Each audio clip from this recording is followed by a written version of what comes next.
Hey, welcome back to my channel. It's Erica. Today we are going to have a good old-fashioned book review. This is going to be for the Outcast Mage. This is a brand new fantasy debut from Annabel Campbell. I believe that this is her first book in general, so congratulations to the author for getting her first book published.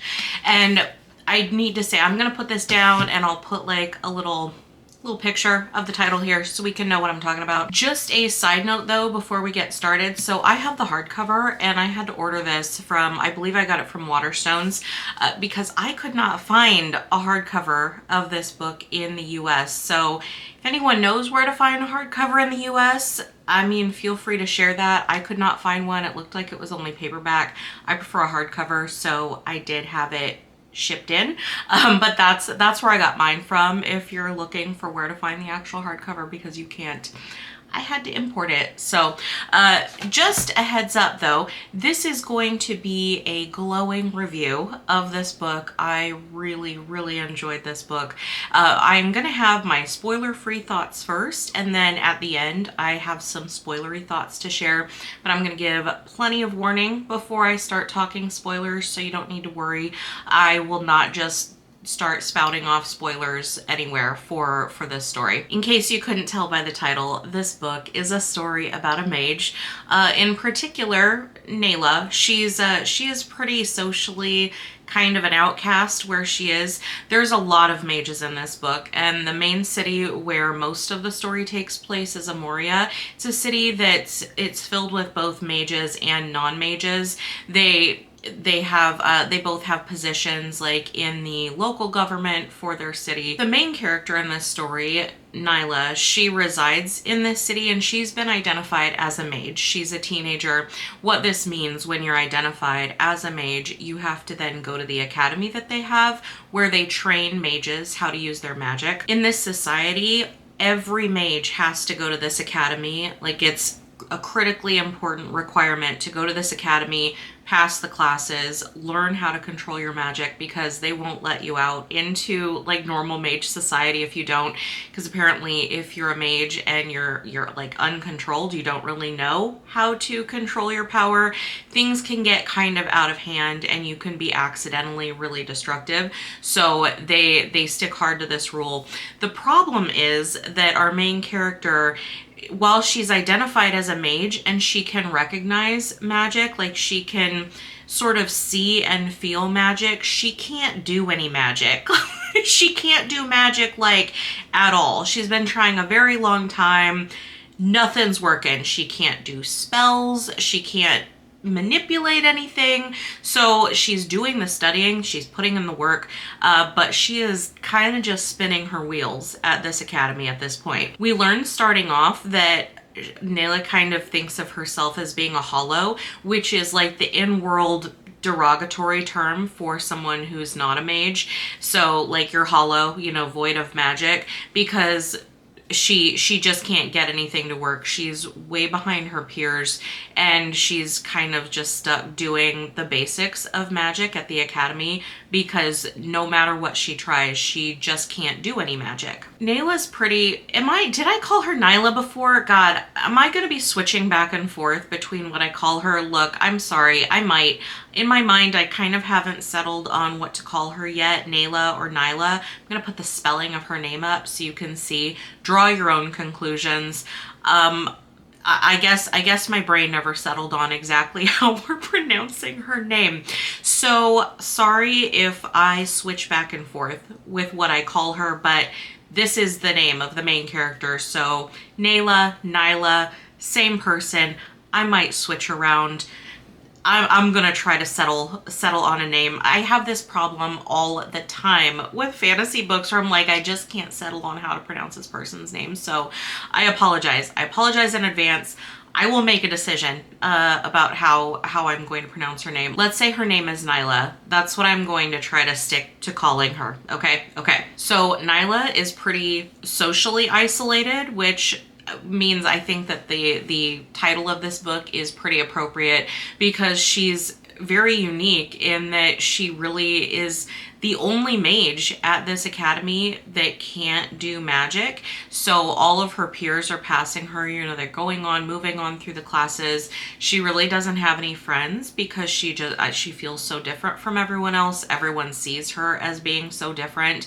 And she's got one friend that she's been close with, but she doesn't really see her that often because that friend, just like everybody else, is going through, you know, their time track at the academy, going through their classes like normal. She's on track to become, you know, a powerful mage and finish at the academy and go on. And Nyla's just kind of stuck. So our main character, friendless, unfortunately, for the most part. We spend a good part of this book watching her kind of, you know, self-reflect on her loneliness. She's pretty lonely in the world, which I think is pretty understandable given her, you know, the position where she's at. There's a really significant portion of this plot and this world that's more of a political fantasy, because with the city that most of this story takes place in, there's the mages and the non-mage factions, right?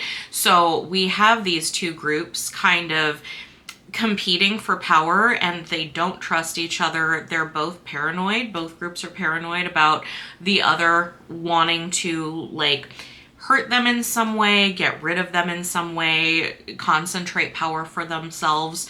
So we see a lot of the background and kind of what's fueling some of the events that our main character gets caught up in is a result of the mage and the non-mage sections of this society. Things kind of, you can feel them building to a head. One of the mage senators is Oriven, and he is really working to kind of get a bunch of power for himself. Like, he's in the middle of a power grab.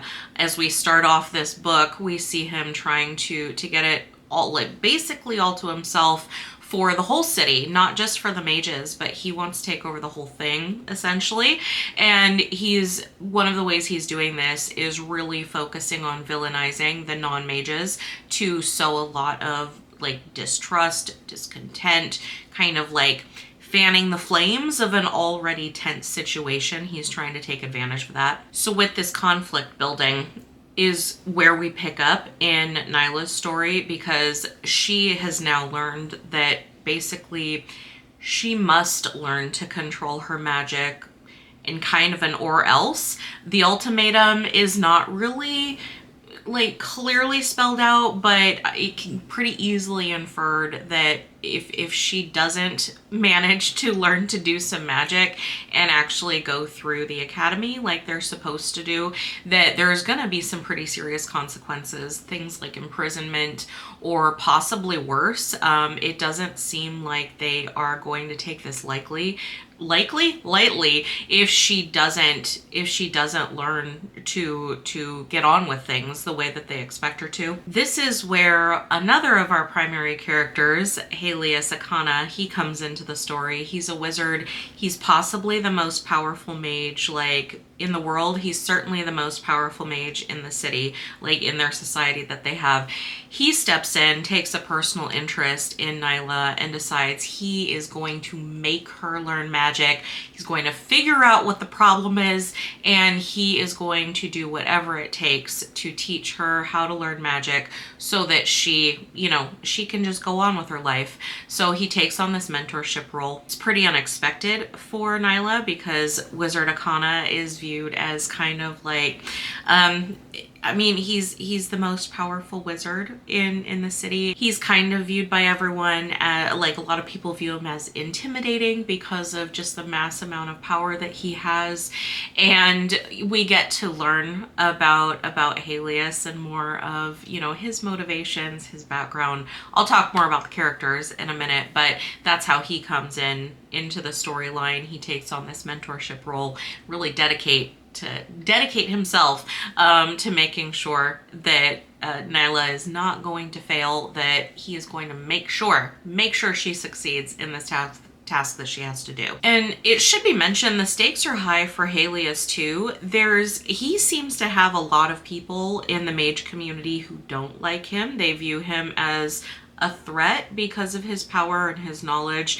And so they're kind of interested to see if he will fail at teaching Nyla, because there's going to be serious consequences for him too if he can't teach her, how to use magic. So a very, very good portion of this book, we see Helios and Nyla working together to try to discover her magic and, figure out what is going on there, how to make this work. We see their relationship developing over, like I said, a significant portion of this book, which was one of my favorite parts of this book, was the dynamic of their relationship together. So I thought that it was also a really good use of kind of personalizing the greater conflict taking place in this story between the mages and the non-mages, but then we get to see it on a much more individualistic level, where it's like, Helios, super powerful representation of the mages, and then we also have Nyla,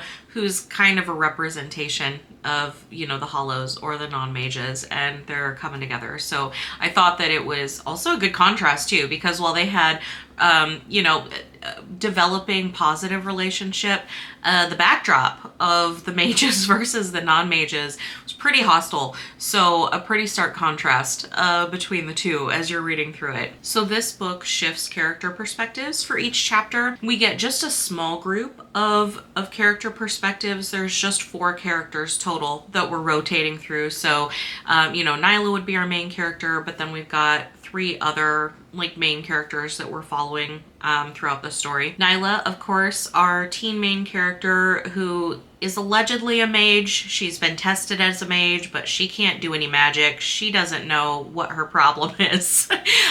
She was taken in as a baby by a couple who lives in the non-mage part of the city, and then they'll go through, the mages they'll go through the city and kind of test children. They've got like a magical sort of sensory test that they do, and they can determine if someone is a mage or not. And when they tested Nyla, they determined that she is indeed a mage, and so that's when she got sent to the academy a few years ago, and that's where she's been ever since.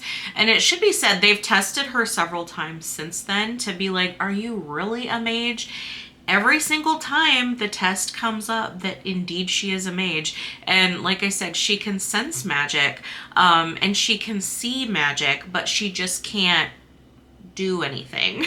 So she's got something magical going on, but she has no clue how to get to the next step, or why she's so different from everyone else. Helios was probably my favorite character in this book. Of course, most powerful wizard, but he's very everyman in a lot of ways. He recognizes that he makes mistakes. He's scared of making mistakes all of the time, because he knows with how powerful he is, mistakes that he makes could be really harmful for people. And so I thought it was nice to see this all-powerful wizard who, I wouldn't say, in some ways he's almost scared of the level of power that he has, but it really, he was written in a way that was really relatable, not just this super on high, wizard being. He does know a lot. He is a mentor to, Nyla, but he recognizes that he's not a perfect person. Normally, he works at the academy where Nyla, spends her time, but he also spends a good portion of his time helping Lorene with the various investigations that she's doing. Lorene is his best friend of many, many years, and I'll talk more about her in a second, because she's also one of the main characters that we follow her perspective. So she's working for the government. She does various investigations. There's a lot of it throughout the story that we see in this book where Helios is helping her, because there's some mysterious events going on, and with Helios's power, he's helping the small group of people that's trying to figure out what exactly is going on. Lorene, I guess she doesn't just work for the government. She's a senator in the role, so she's on their council. She oversees trade for Amoria, and so throughout the book she finds herself in a series of investigations for these mysterious artifacts that something odd is happening with various artifacts in the city. She's trying to get to the bottom of it because it's kind of tied to the conflict between the mages and the non-mages, or she worries that it's going to be used, I guess, to spark more conflict between the mages and the non-mages. So she's trying to figure out what's going on, trying to keep it quiet because she's working to keep the peace between the two different groups. She's also the sister of another character, Dylam. We don't get Dylam's perspective, but we do see Dylam, you know, as a character thrown in throughout the story. So Lorene is her sister. Dylam is also a senator. She also ends up becoming a justice, which is sort of it's an enforcer for O'Riven, and she does this thinking that she can kind of control what, you know, O'Riven, the bad guy, is doing from the inside. So she joins that group to enforce, but also to kind of, I don't know if sabotage would be the right word, but kind of try to keep things under control, you know, working from the inside on that. We also see that she is she's the mother of Nyla's only friend that I mentioned earlier. Nyla's friend, you know, is just a normal mage going through the academy, getting more powerful. Dylam is her mother, so they know each other as well. And then the last perspective that we follow is Antonin. Yes, Antonin. He is an Alathian priest, and his country is like enemies with Amoria due to like long-standing hostility that goes way back with the history between the two societies. So he has come to Amoria, and I mean, officially he says that he's there to like test out the waters to building relations, but really, like, being a priest in his role, everyone knows that like they're basically spies. There might be a war on the horizon between, you know, Amoria and the Alathian Empire, so it's once again in another sense, there's so it's not just a threat of a civil war that Amoria is under, but an external war too. So everything we see, like I said, in the background, driving a lot of the story is more politically geared. Antonin ends up in a position where he gets involved with Nyla and Helios and sort of ends up helping them along their journey. And Antonin is also traveling with Karameth, who's like, he's hired as a bodyguard. So with the two, we see their relationship a lot. And it's kind of an odd couple situation because Antonin likes to joke around a lot and he's like very sarcastic. And Karameth is kind of like just the strong, silent, like, I don't have time for this shit kind of a person. So we get to see throughout the book, you know, their like contrasting odd couple relationship, which I enjoyed as one of my favorite parts of the book too. So I would say, yeah, Helios and Nyla, I really loved their relationship, seeing them together. And then Antonin and Karameth, I really liked seeing them together too. To be fair, I guess there's maybe a fifth character that we kind of see a perspective of, but they're referred to as like interlude chapters, and there's just a handful of them throughout the book. And it's this mysterious person who's like in the countryside hunting something, and they end up like, their hunt ends up taking them like towards Amoria. So you can feel that build up throughout the book that at some point this mysterious character is going to come into contact with our main characters, but we don't know exactly why. We don't know exactly what's going to happen. Are they going to be enemies? Are they going to team up? We don't really know for a good portion of this book because the author kept those interlude chapters like intentionally mysterious, which I really liked. I really like that, you know, that background building mystery kind of thing that makes you want to learn more about it. Probably the parts of this book that I liked the best were, well, I really loved the characters. I have to say, I liked all of the characters in this book. I was rooting for every single one, and it's always so nice when you can read a book and you just like everybody. You want everything to work out for everyone. Well, maybe not O'Riven, but you know what I mean. Like the main characters, you're rooting for everyone. There's no chapter that came up where I was like, oh, I gotta read this person again. So really good job this author did at making me care about the characters. I realized as I was reading, I was invested pretty much right away in what was going on with all the characters that were presented to us, which is, it's nice. I don't think it's easy to do, when you're writing a book, at least not from what I read. A lot of times it'll take me some time, right, to get to the point where I care about these people. But I felt right away like I was invested in what was going on with all of them. And by the end, I mean, I cared about all of them. I thought she did a great job at showing their individual journeys, both like internally, but also in their relationships with each other, because we saw a lot of relationship development among the main characters in this book throughout the story, and I just thought it was really nice. I thought she did a great job with that. The magic in this story was also, I think, executed really well. There's some of it that's elemental, which I like to see. I love elemental like based magic, but there's also magic that is just kind of mysterious, kind of almost midi-chlorian in a way, and so I like the balance. Don't get me wrong, like hard magic system I can get down with, but I also like magic that's just like, let's leave some of it to the imagination. Let's not just know all of the possibilities or all of the limitations.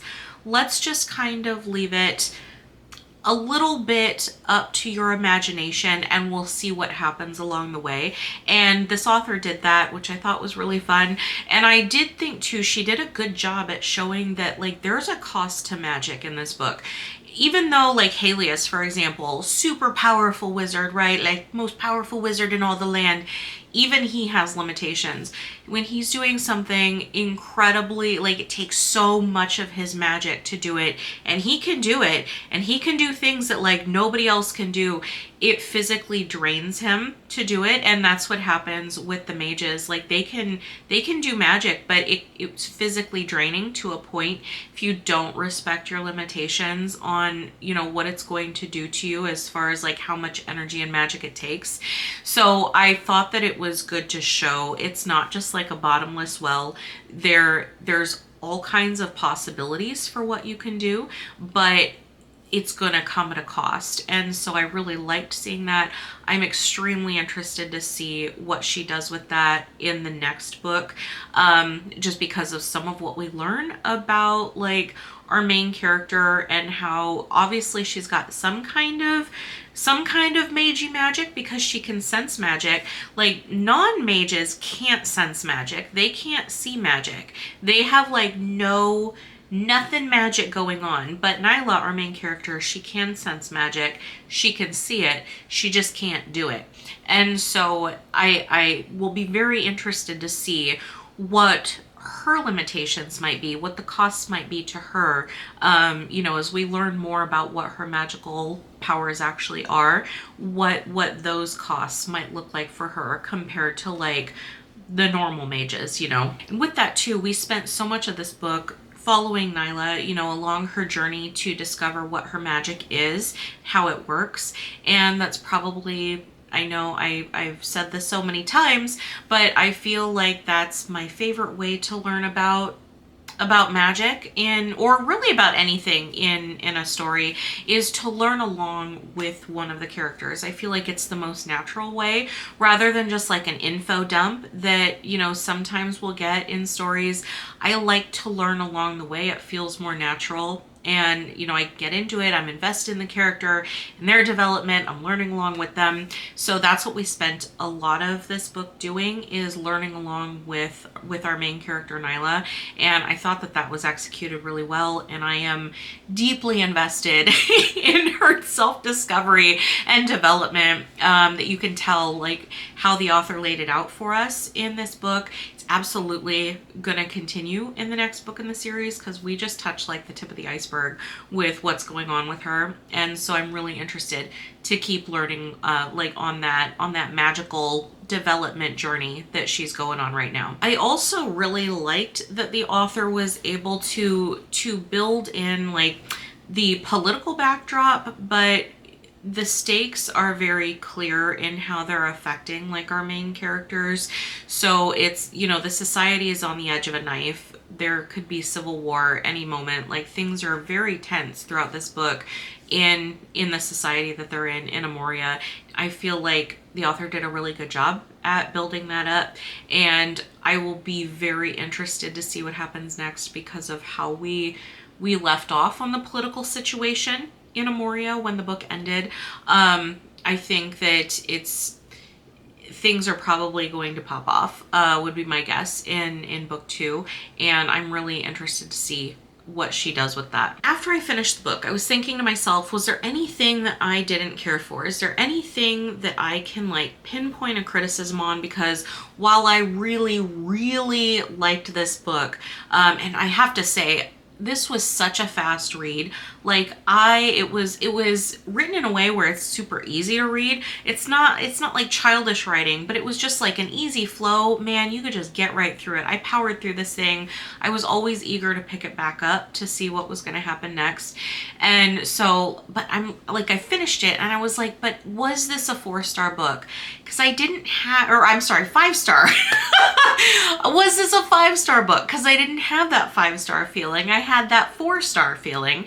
But I was like, but why though? Because I really liked this book.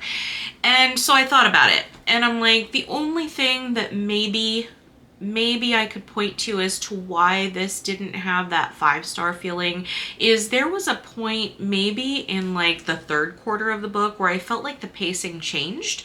I felt like maybe the pace, it slowed down a little bit for no reason that I could really pinpoint. I didn't think that it needed to. Not that it was going breakneck speed before, it wasn't. I thought the pacing was great. But it just felt like we slowed down and it felt a little different. It made things feel a little off for like that 3rd quarter part of the book. And then of course we get to the last quarter and we got the build up and the climax and all of that. And so like things got back to how they had been in the first half. So I guess if I had to criticize one thing, it would be that. It certainly wasn't a deal breaker. It obviously did not stop me from loving this book. I would say that this is if I have to do just like a straight up, like can't do like half stars or anything, I'd say this is a 4-star book. I would say probably my enjoyment more like 4.5-star book. I really, really liked this book. That would probably be my only criticism though, but I'm not even gonna like harp on that. This was, like I said, this is the author's first like actual novel, and I thought she did such an amazing job for this being like, for any, like if you told me this was her 5th book, I would believe you. It was really well executed, and especially even more so for a debut novel. So really, really excellent job, Annabel Campbell. I am 100% going to be continuing in this series. I'm deeply invested in everything that's going on in this book. And I have to say, it was one of those where like the climax answers some of the questions that I had throughout the book, but it only leads to more questions, kind of like the show Lost. Man, I was obsessed with Lost. When I tell you, I spent hours discussing Lost with people, okay? I was obsessed, but there was the same kind of thing. You might get some answers here and there, but that only leads to more questions. And the climax of the story kind of felt like that, but it was exciting. It made me like excited to read what is going to happen next, like excited to read the next installment when it ends up coming out, because I want to know. I want to know more about, because we're just starting to learn like so many more interesting things about what's going on in the greater world and what's going on with our main character. Like we've just kind of scratched the surface, and I can't wait. I can't wait to learn what else is going on. Those are all of my non-spoiler thoughts, and I do have some spoilery thoughts. So if you don't want to be spoiled, which I do not blame you because I don't want to be spoiled, you should click away now. Go and read The Outcast Mage by Annabel Campbell. It is so good. And then come back and maybe watch the spoiler thoughts after that and let me know what you thought about some of it. So this is your last warning. I'm gonna switch to talking about spoilers now. Click away. Click away if you don't want to know. All right. I assume if you're still here, you've either read The Outcast Mage or you really don't care about spoilers. The first thing that I need to address in the spoiler section is Helios and Lorene. I loved their relationship. I loved the buildup of it. Like it was gradual, and you could tell along the way like that there was romantic tension there. But like what had it made me question the whole time, like, had anything happened in the past? Have they both just like never revealed how they feel? It's clear that they feel something more than friendship for each other. They are very close. But you know, they've been friends for like a couple decades, and I just thought it was done so well, like the slow pace of it throughout the course of the book. And at the very end, you know, when finally like all the cards on the table, stakes are high, lives are in their lives are in danger, they finally open admit like to each other how they feel, and they kiss, and I thought it was so nice and so believable, and I just really loved their development. And man, am I rooting for them to come back together in this series, because I really enjoyed their dynamic together. They really understand each other, I think, and it's obvious how deeply they care for each other.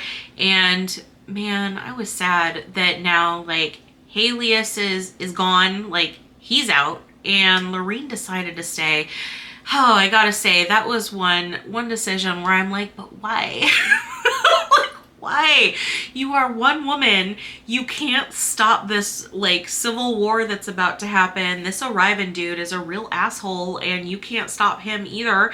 And now you're gonna be like most wanted #1, like person that they want to take, because they're gonna know you're the one who helped Helios, even if Dylan doesn't tell them that Lorene is the one who helped Helios escape. Like, it's obvious, and like Lorene and Helios even know it's obvious, and she's still like, nah, but I'm gonna stay though. So I don't know what's gonna happen to poor Lorene in the next book. It wouldn't surprise me if she gets like put into a cell or something, because they certainly don't seem to be following the rule of law or due process or anything like that. So I don't think they're gonna have qualms about like locking her up. But I guess I'll have to read and find out on that one. And then speaking of Helios, I am so glad that he left, and now we have the opportunity to see him rejoin with Nyla.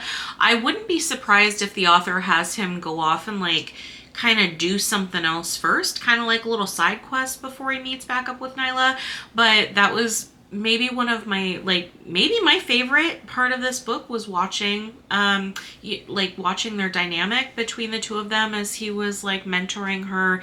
He, you know, definitely became like this father figure or parental figure that she really needed, really craved, and I just thought that their relationship was really nice. So I definitely want them to join back up together and to see him help her to continue to grow. And I think it would also be so fun to see him as he learns you know, more about her magic. I think that because he's clearly a person who's excited by learning, and like I want to see him go on that learning journey too, to try to help figure out what's going on with Nyla. And then Entinen. So Entinen now, based on like what he's learned from his relationships with these mages throughout the course of the story, it's kind of like caused a paradigm shift for him, made him question like his entire religion and worldview, and I feel like he's having an existential crisis throughout this thing at the end. But also like his relationship with Karameth, where there's a war coming, so like their relationship is going to complicate things, because apparently they're going to be expected to be on like different sides.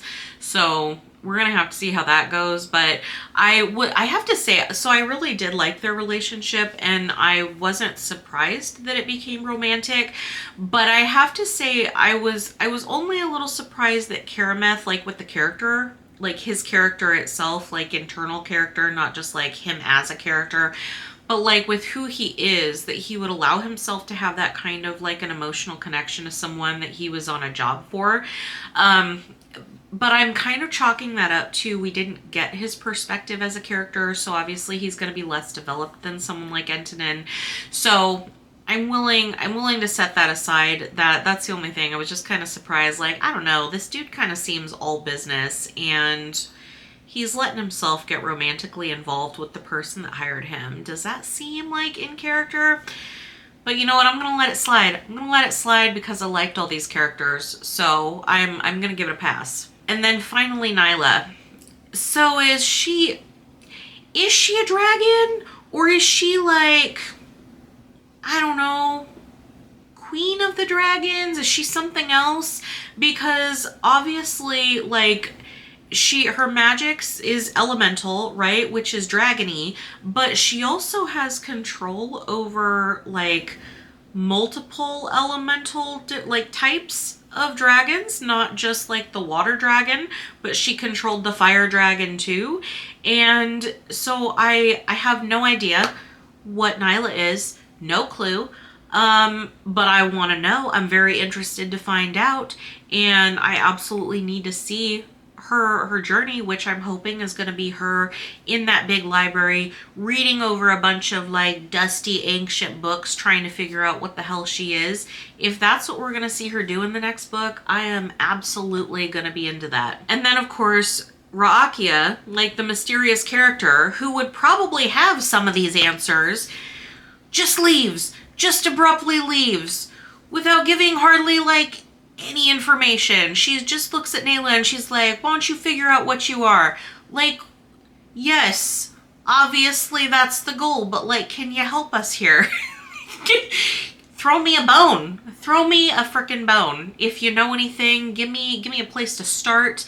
But no, Raakia is just out. She's out with her mind dragon. I call it a mind dragon because it's obviously they have like telepathic communication. So in my mind, in my headcanon, now I refer to Tia as the head dragon. Does that make sense? Probably not. And I'm wondering in the next book if we're going to get more character perspectives than just the 4 that we've been following. If we do, I mean, Raakia, more of her as like a main character instead of just like the little snippet interludes is the obvious choice to build on that. Like, what does their community look like? They've obviously been, you know, living in kind of secret for a long time because dragons they're viewed in Amoria as like the original source of magic, but they're not viewed as like creatures that still exist, right? So where have they been all this time? And what have they been doing? And are we going to get to see more of like their society in the next book? Once again, I sure hope so. I sure hope so. And then finally, that epilogue. What is up with O'Riven? So those people that he's been teaming up with, are they the dragons? Are they like orchestrating all of this? I presume they're dragons, right? Because they were like described in the same way physically as like Raakia was, and like their magic and stuff was basically dragon-like. So has he been teaming up with the dragons, and like, does he know they were dragons? And did they kill him? Did they kill him or did they just maim him? I could not tell. I could not tell. I don't think O'Riven is dead, but maybe. I don't know. Apparently those people feel like he has lost his use, so I guess it wouldn't surprise me if they just took him out. I guess we'll see in the next book, but I wouldn't be surprised if he's still alive because I feel like we see him being like slowly built as obviously like this evil authoritarian, you know, mage lord. But we don't get nearly enough of him in the first book, at least not to me. I didn't feel like he really reached the pinnacle of evilness that his character could. But maybe, I don't know, maybe the people he's working with are going to shift to being the real bad guys, I guess. I don't know. I'm open to whatever she decides to do. And now that Kawani, I mean, she overheard that discussion between O'Riven and what I'm going to just refer to as like the secret dragons. Like, now she knows that Helios is not responsible for her father's death. And so then I'm like, I'm wondering if she's going to leave to try to team up with Helios. I think that would that would make sense for what she's, you know, what would be a next step for her character as she's been building her magic. You know, now that she sees that Helios was like framed, she could go and like team up with him and be like two super powerful mages. I also wonder, you know, obviously like those dragon dudes, they killed a ton of Arrivan's Justice in that final epilogue scene. And so, like, is this going to shift power somewhere else? Or, like, because obviously, if a ton of his enforcers are gone, is he just going to get more? Or is that just going to, is it going to, like, spark, finally spark the civil war that's happening here? I mean, if Arrivan survived, presuming that he did, I could see him, like, twisting this event to be something that, like, the non-mages did. And so use it as an excuse to like go full out, you know, civil war. Maybe that's one of my working theories at this point. And those are all of my spoiler thoughts for right now. And once again, I really love this book. I can't wait until the next installment. If you have watched all the way through, well, first of all, thank you. Thank you for being here. Appreciate it. But if you watched all the way through, what did you think of the Outcast Mage, assuming that you've read it? Did you really like it? Were there things that you're excited about, you know, finding out in the next book? Let me know. Let me know what your thoughts are. And let me know if there's any suggestions that you have for other like new fantasy releases. I was really looking forward to this one as one of my like most anticipated releases of 2025. And so I tried to read it very shortly. I think maybe like a week or two after I actually got the book, I started to read it. I'm so glad that I did. And it really lived up to my expectations, which is always really nice, you know, so we spend, you know, typically hours reading a book, and it's really nice to feel like that kind of time investment paid off. So those are all of my thoughts for today. Thank you so much for coming by. I always appreciate it. Please remember to like this video and subscribe to my channel, and I'll see you next time. Thanks.